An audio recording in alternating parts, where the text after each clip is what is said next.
evening, ladies and gentlemen, and I, along with my esteemed panelists, promise to make this a very exciting and eclectic half hour with a lot of controversial insights and, of course, views coming out of these gentlemen.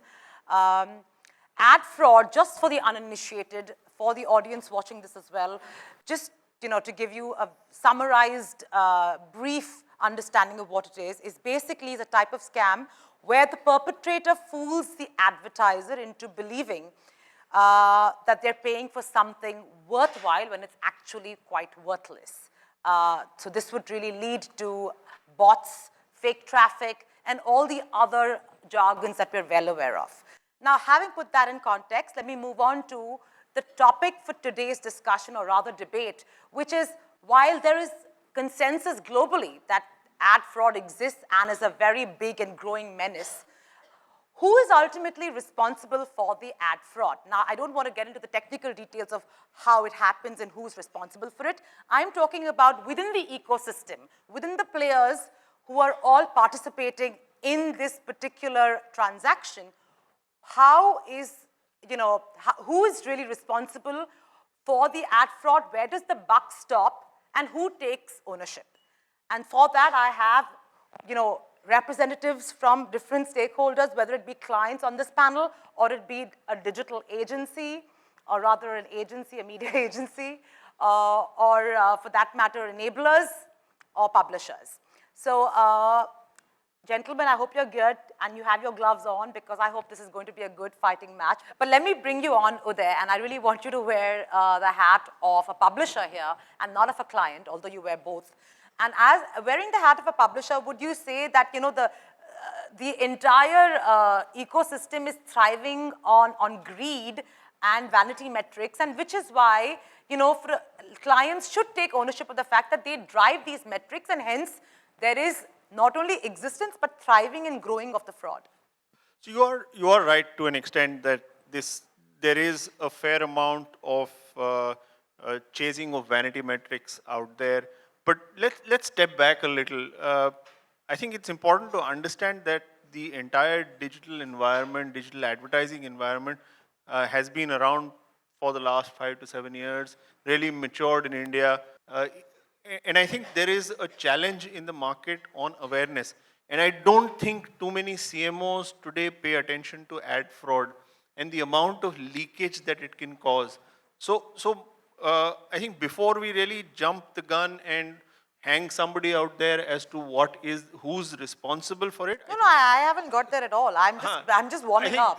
I'm just asking the question whether, their motivation to really, I don't think anybody is looking for a shortcut from a client perspective. What are you or from saying? from a All publisher. clients want, viral videos. All clients want, wanting a viral video is not ad fraud. Grand number of crossing million and billions of views and shares. We get press releases galore every day about, this campaign has got so many views, so many shares. So, I mean, don't tell me they're not chasing those metrics. So, I think chasing metrics is different from saying that there is a leakage in terms of ad fraud. I think I would be more worried about ad fraud when there is lack of awareness at the client end to say, I've put in 100 rupees, but that 100 rupees is actually only 50 rupees is going into a valuable campaign, and 50 rupees really getting leaked out, and that leakage is not aware, they're not aware of where the leakage is happening. It's very nice of you. You really sound like the Pope on this Perfect. panel. I did my job.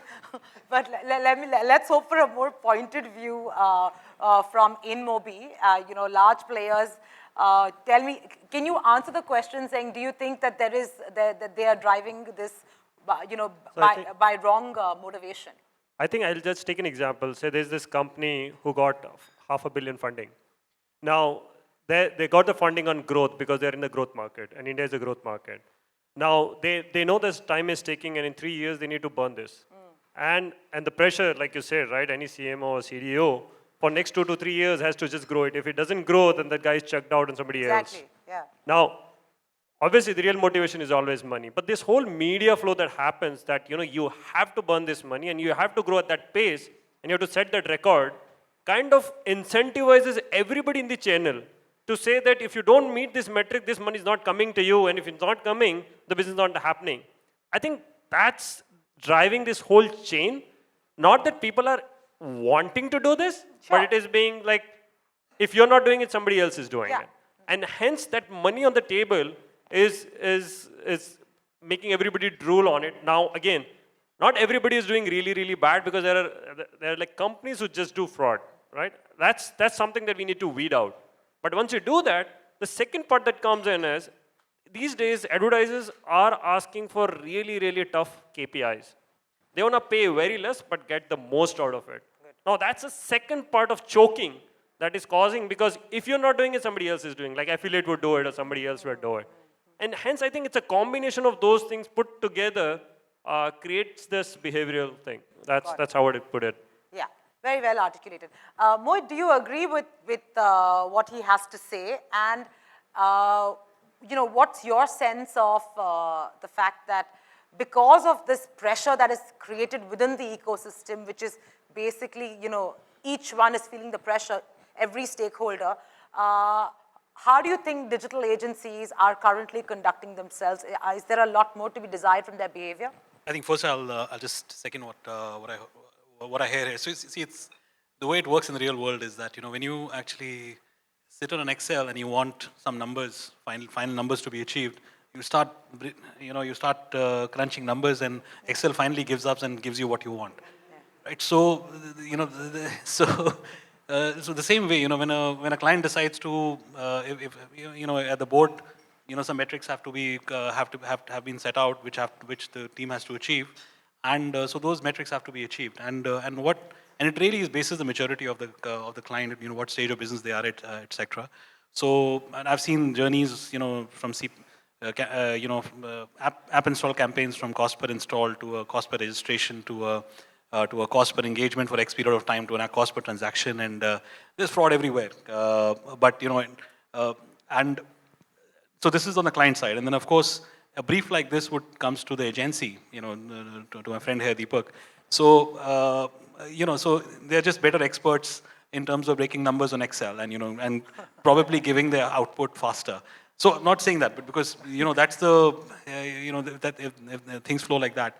So yeah, so that's the real world, and everything actually starts from a client and what they are expecting, and but it changes from the maturity level of the brand or the client. I mean, we see some of the younger brands asking, trying to do different things, but more mature brands, who have seen it all, etc., dealing with this very differently. So yeah, that's where it is, and then it also matters. Essentially there are. I'll just take one moment. Your digital plans really come down to three things: either you're putting some money on the platform, or you're putting some money on the X number of websites, or there is some kind of a data play, the banks and all of that. So so it's where the larger fraud is actually around programmatic websites, etc. Platforms are cheap, are that way relatively safer, and data fraud is actually, I spoke about it earlier also, is a big one.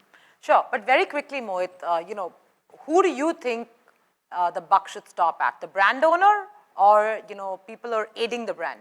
So I think there is for the larger platforms. I mean, and I'll include Google, Facebook, Geo. We have a certain responsibility towards because somewhere we know that it is. If you're generating X number of impressions, that's generating X number of clicks, and that's generating X number of purchase intents or final transactions, etc. And what's working, what's not working, and all of that. So we should proactively go back and tell the brand that, and probably suggest slightly with, variations here and there.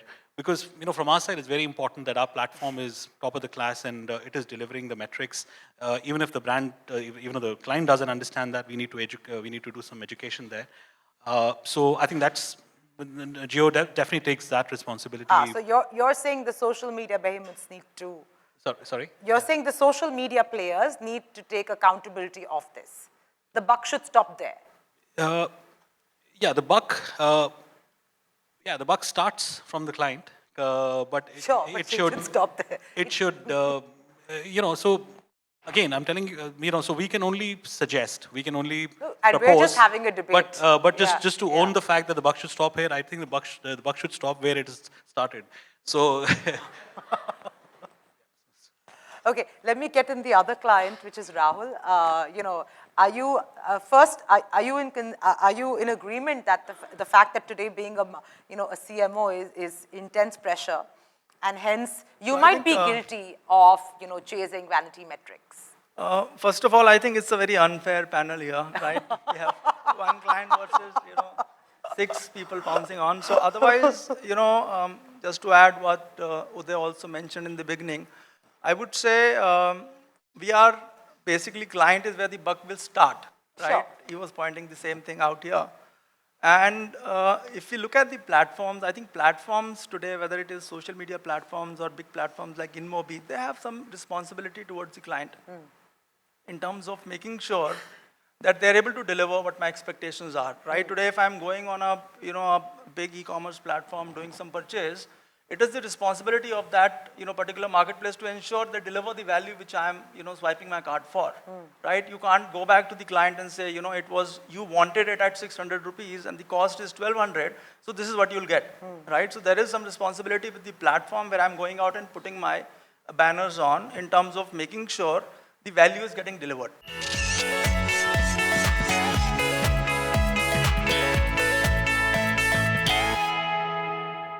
Let's say that he's servicing you. He's the agency, right? Is he incentivized depending on the amount of likes, impressions, shares and whatever else in that mix, in that metrics he delivers to you? Is his incentivized or his entire remuneration based on that? So I think that depends. No, don't tell me that depends. So I'm saying,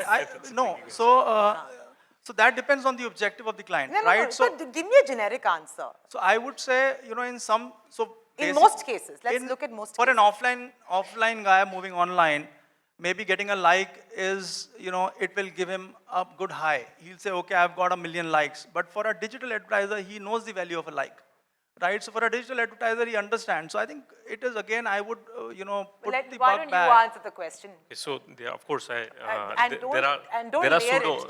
are pseudo metrics obviously we chase. I wouldn't lie. There are metrics that we chase from clients. It's not upfront on paper, but when you're having these conversations, there is always some bit of there is banter that okay, why didn't I get X many likes, X many engagements or comments on my campaign? But times are moving. That's a lot has changed from what we started off, let's say 6-7 years back. And I think the conversation now has, especially with evolved digital advertisers, is not just likes and comments and engagement anymore. I think it's evolved. So it's about what is the end goal that the campaign is really driving? What's the business that the campaign? So are you saying you're not remunerated by your deliverables today? Not totally on likes and shares. That's not the remuneration that we get. So are you remunerated for conversions? Actual conversions? So yeah, it depends on the campaign types you're signing up for, right? Such a vague No, so let me add here. Different types of campaigns that we sign up for. It clearly, so it depends on the client, right? For an agency, they would want to sign up a client for a like, right? If the client is educated enough, coming back to Uday's point, if the client knows what they want, client knows the capability of the medium, they would go till the end result. Got it. Right? So now tell me, great. So now tell me, in the ecosystem, large ecosystem, let's just look at the Indian market. How many sophisticated digital advertisers do we have who are actually following what you're saying?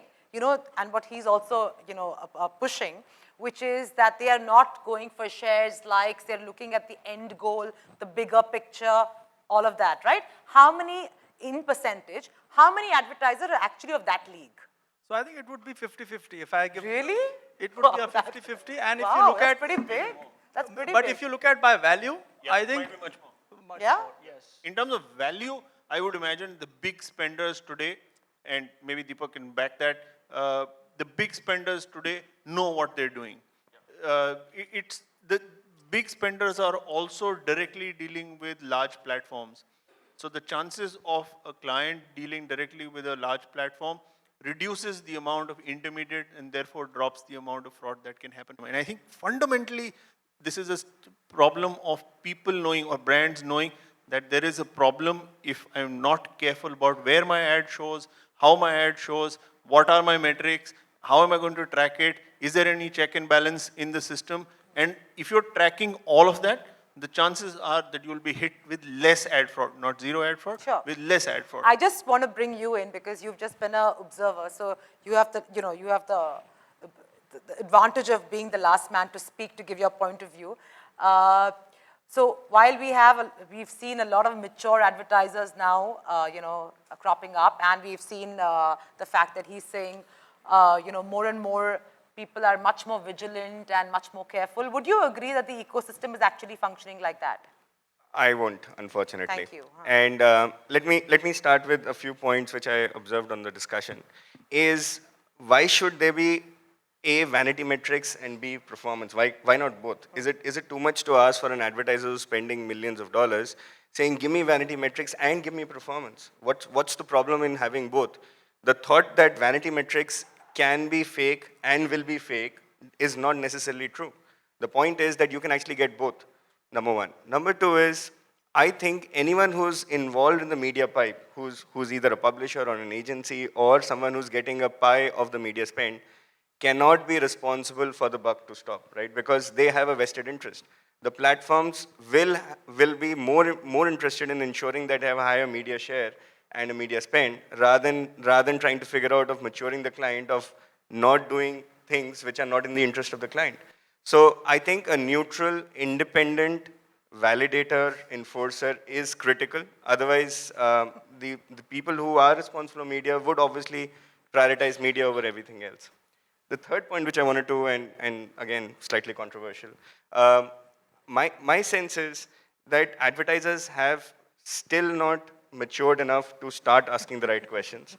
Advertisers still end up assuming that fraud is only about bad traffic. Ad fraud is not about bad traffic.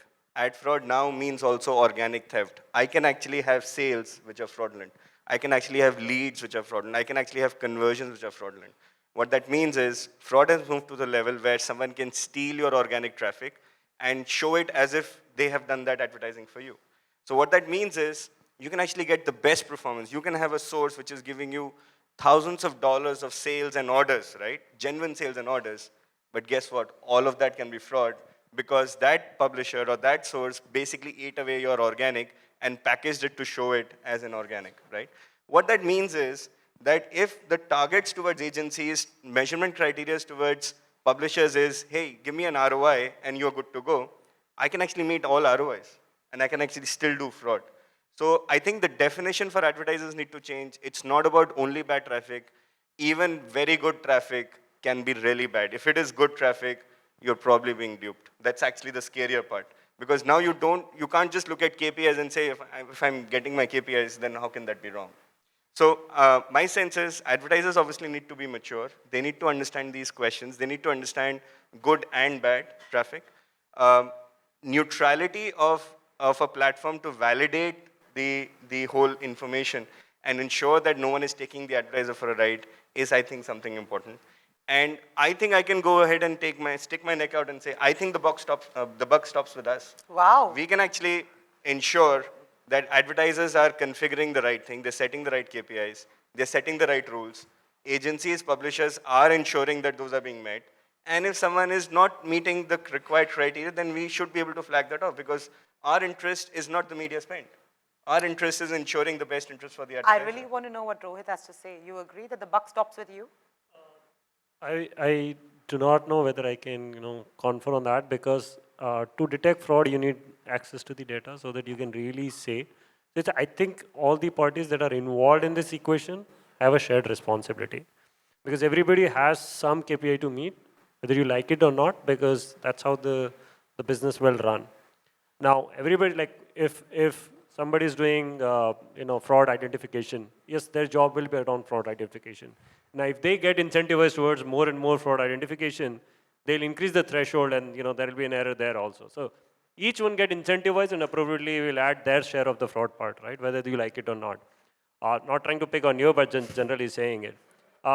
So it's largely a human thing, but I feel it's a shared responsibility. And if advertiser believes that yes, they're willing to pay a little extra for the ROI they want to get and create this consortium, which is a neutral consortium, which works in the, which defines the, like we have data regulation, right? It's the same thing we should define the ad regulation, right? How does an ad actually, like ad viewability and all these things comes in, brand safety through the third party, right? Until those things are in place, and if the platform showcases that they're respecting those regulations, I think that can bring in a sanity into the whole system, rather than saying that we're going to fight this corruption. We actually do have room for one question, one valid question, if anybody does want to ask the set of panelists. Doesn't the buck really stop with the data owner, the one who owns the data, and how he or how that entity manages that data, whether it is for advertising purposes or their own in-house needs? Isn't it really supposed to stop with somebody who's sourcing and owning that data? Yeah, I'll do the Spider-Man thing for you. So like with the bigger power comes the bigger responsibility. So if so we definitely are in a way custodian of end user data, and I think that's being that custodian. It's a lot of responsibility which comes in, because that is where the largest fraud of the future is going to be. So I think so. In that way, the buck would stop, with the data owner. So because it's a responsibility. Yeah. Cheers. Well, I never started this debate or discussion thinking that we would have a conclusion. It was, set in stone that there would not be a conclusion. But I mean, kudos to you for taking responsibility and saying the buck stops at you. At least we have, some kind of conclusion for this debate, maybe not the actual debate globally. But on that note, thank you very much. I'm out of time. Thank you for this very, very insightful debate. And hopefully, we'll see many more mature advertisers and agencies and enablers emerge from this market. Thank you very much.